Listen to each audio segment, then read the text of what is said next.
à prier Dieu. Quand il fait jour, il appelle ses disciples. Parmi eux, il en choisit 12 et il leur donne le nom d'apôtres. Les voici. Simon, à qui Jésus donne le nom de Pierre. André, le frère de Simon. Jacques, Jean, Philippe, Barthélemy, Matthieu, Thomas, Jacques le fils d'Alphée, Simon qu'on appelle le nationaliste, Jude le fils de Jacques, et Judas Iscariote, celui qui va livrer Jésus. Jésus descend de la montagne avec les apôtres et il s'arrête dans un endroit plat. Là, il y a un grand nombre de ses disciples. Il y a aussi une grande foule de gens de toute la Judée, de Jérusalem et des environs de Tyr et Sidon, ville de la côte. Les gens sont venus pour écouter Jésus et pour se faire guérir de leur maladie. Jésus guérit aussi ceux que des esprits mauvais font souffrir. Toute la foule cherche à le toucher parce qu'une force sort de lui et il les guérit tous.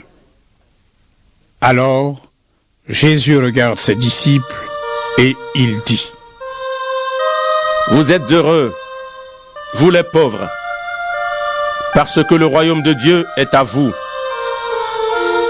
Vous êtes heureux, vous qui avez faim maintenant, parce que vous serez bien nourris. Vous êtes heureux, vous qui pleurez maintenant, parce que vous rirez. Vous êtes heureux quand les gens vous détestent, quand ils vous rejettent, quand ils vous insultent, quand ils disent du mal de vous à cause du Fils de l'homme.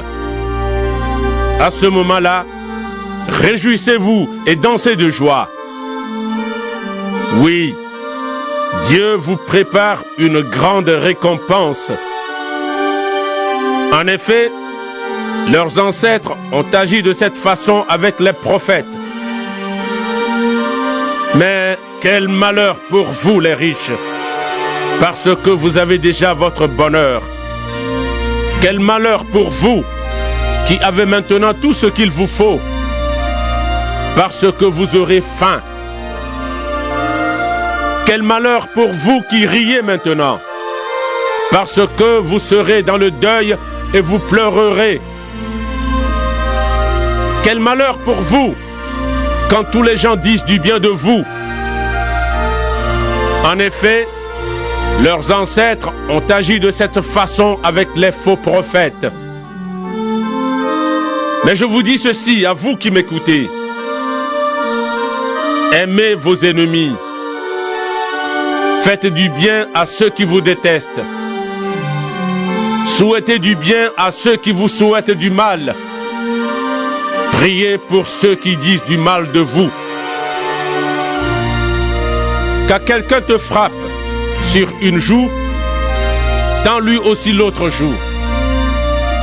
Quand quelqu'un te prend ton vêtement, ne refuse pas non plus ta chemise.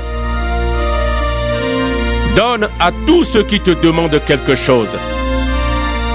Et quand quelqu'un te prend ce qui est à toi, ne le réclame pas.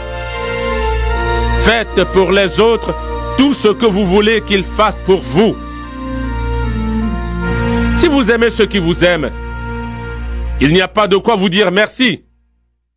En effet, même les pécheurs aiment ceux qui les aiment. Si vous faites du bien à ceux qui vous font du bien, il n'y a pas de quoi vous dire merci. Même les pécheurs font comme vous. Et si vous prêtez de l'argent à ceux qui vont sûrement vous le rendre, il n'y a pas de quoi vous dire merci. Même les pécheurs prêtent de l'argent aux pécheurs pour qu'on leur rende la même somme. Au contraire, aimez vos ennemis, faites du bien et prêtez de l'argent sans espérer recevoir quelque chose en retour. Alors, vous aurez une grande récompense et vous serez les fils du Dieu très haut. Il est bon, lui, pour ceux qui ne lui disent pas merci et pour les méchants. Soyez pleins de bonté comme votre Père est plein de bonté. Ne jugez pas les autres et Dieu ne vous jugera pas. Ne condamnez pas les autres et Dieu ne vous condamnera pas. Pardonnez-leur et Dieu vous pardonnera. Donnez et Dieu vous donnera. On versera beaucoup de grains dans la grande poche de votre vêtement. Les grains seront bien secoués, serrés, ils déborderont. En effet, Dieu vous donnera comme vous donnez aux autres. Jésus prend aussi pour eux cette comparaison. Est-ce qu'un aveugle peut conduire un autre aveugle? Non. Ils tomberont tous les deux dans un trou. Le disciple n'est pas plus savant que son maître. Mais tous les disciples bien formés seront comme leur maître. Tu regardes le bout de paille dans l'œil de ton frère. Mais le tronc d'arbre qui est dans ton œil à toi, tu ne le remarques pas. Pourquoi donc? Comment peux-tu dire à ton frère, mon frère, laisse-moi enlever le bout de paille qui est dans ton œil? Et toi, tu ne vois même pas le tronc d'arbre qui est dans le tien. Homme faux, enlève d'abord le tronc d'arbre qui est dans ton œil. Ensuite, tu verras assez clair pour enlever le bout de paille dans l'œil de ton frère. Un bon arbre ne produit pas de mauvais fruits, et un arbre malade ne produit pas de bons fruits. On reconnaît les arbres à leurs fruits. On ne cueille pas des figues sur des plantes piquantes. On ne récolte pas du raisin sur des cactus. La personne qui est bonne tire le bien de son cœur qui est plein de bonnes choses. La personne qui est mauvaise tire le mal de son cœur qui est plein de mauvaises choses.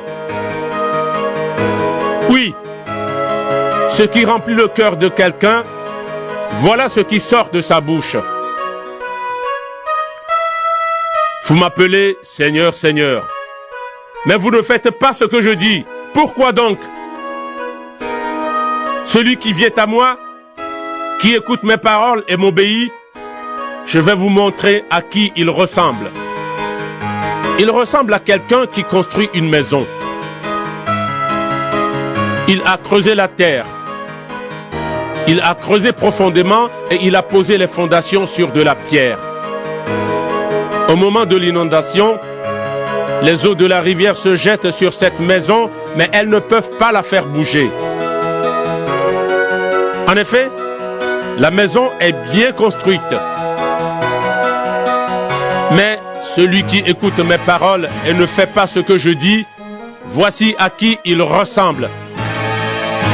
Il ressemble à quelqu'un qui a construit une maison sur le sol sans faire de fondation. Quand les eaux de la rivière se jettent sur elle, la maison tombe tout de suite, elle est complètement détruite.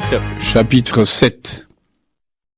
Quand Jésus a fini de dire tout cela aux gens, il entre dans la ville de Capernaum. Là, il y a un officier de l'armée romaine. Cet officier a un serviteur très malade qui est mourant, et il l'aime beaucoup. Quand l'officier entend parler de Jésus, il envoie quelques anciens des Juifs pour lui demander « Viens sauver mon serviteur !» Les anciens arrivent près de Jésus et ils le supplient en disant « Cet homme mérite que tu fasses cela pour lui. En effet, il aime notre peuple et c'est lui qui a fait construire notre maison de prière. » Alors Jésus va avec les anciens. Il est presque arrivé à la maison. À ce moment-là, l'officier envoie des amis pour lui dire « Seigneur, ne te dérange pas. Je ne suis pas digne que tu entres chez moi. Voilà aussi pourquoi je n'ai pas osé venir moi-même vers toi. Mais dis seulement un mot et mon serviteur sera guéri. Moi, j'obéis à un chef et je commande à des soldats. Je dis à l'un, va, et il va. Je dis à un autre, viens, et il vient. Je dis à mon serviteur, fais ceci, et il le fait. Quand Jésus entend cela, il admire l'officier. Il se retourne et dit à la foule qui le suit. Je vous le dis, même dans le peuple d'Israël, je n'ai jamais trouvé une foi aussi grande. Les amis que l'officier romain a envoyés retournent chez lui et ils trouvent le serviteur en bonne santé. Ensuite, Jésus va dans une ville appelée Naïn.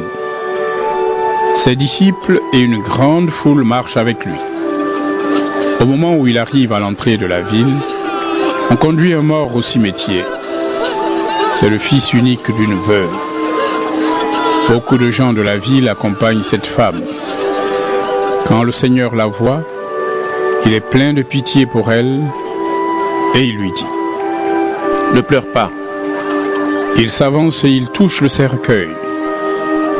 Les porteurs s'arrêtent. Jésus dit : Jeune homme, réveille-toi. C'est un ordre. Alors le mort s'assoit et il se met à parler. Jésus le rend à sa mère. Tous les gens sont effrayés. Ils disent : Gloire à Dieu. Un grand prophète est arrivé chez nous. Dieu est venu au secours de son peuple. Dans toute la Judée et dans les environs, on raconte ce que Jésus a fait. Les disciples de Jean vont raconter toutes ces choses à leur maître. Alors Jean appelle 2 de ses disciples. Il les envoie vers le Seigneur pour lui demander : Est-ce que tu es le Messie qui doit venir ? Ou bien devons-nous en attendre un autre ? Les disciples arrivent près de Jésus et lui disent : Jean-Baptiste nous a envoyés vers toi pour te demander, est-ce que tu es le Messie qui doit venir? Ou bien devons-nous en attendre un autre? À ce moment-là, Jésus guérit beaucoup de malades, d'infirmes et de gens qui ont des esprits mauvais. Et il donne la vue à beaucoup d'aveugles. Ensuite, il répond aux disciples de Jean : Allez raconter à Jean ce que vous avez vu et entendu. Les aveugles voient clair. Les boiteux marchent bien. Les lépreux sont guéris. Les sourds entendent. Les morts se réveillent. Les pauvres reçoivent la bonne nouvelle. Il est heureux celui qui ne refuse pas de croire en moi. Les disciples envoyés par Jean repartent, et Jésus se met à parler de Jean aux foules qui sont là. Il leur dit : Qu'est-ce que vous êtes allés regarder dans le désert? Un roseau secoué par le vent? Non. Alors, qu'est-ce que vous êtes allés voir? Un homme habillé de vêtements élégants? Mais ceux qui ont de beaux vêtements et qui vivent dans la richesse habitent dans les palais des rois. Qu'est-ce que vous êtes allés voir? Un prophète? Oui, je vous le dis, et même plus qu'un prophète. En effet, Jean est celui que les livres saints annoncent quand Dieu dit : Je vais envoyer mon messager devant toi. Il préparera le chemin pour toi. Jésus ajoute : Je vous le dis, il n'y a jamais eu un homme plus important que Jean. Pourtant, celui qui est le plus petit dans le royaume de Dieu est plus important que lui. Tout le monde a écouté Jean, même les employés des impôts. Ils ont dit : Dieu veut nous sauver. Et ils ont demandé le baptême de Jean. Mais les pharisiens et les maîtres de la loi ont refusé ce que Dieu voulait pour eux. Ils n'ont pas voulu du baptême de Jean. Jésus dit encore : À qui est-ce que je vais comparer les gens d'aujourd'hui?